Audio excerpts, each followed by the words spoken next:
Hello painting friends, it's Leigh again. Welcome back to my studio.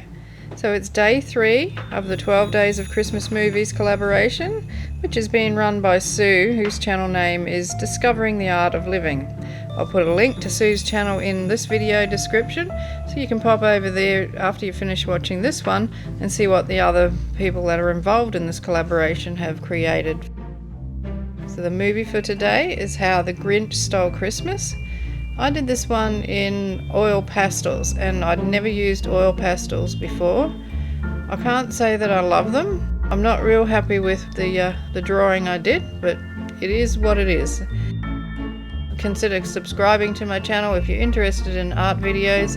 I put out 2 every week. So with no further ado, here I am drawing the Grinch with oil pastels.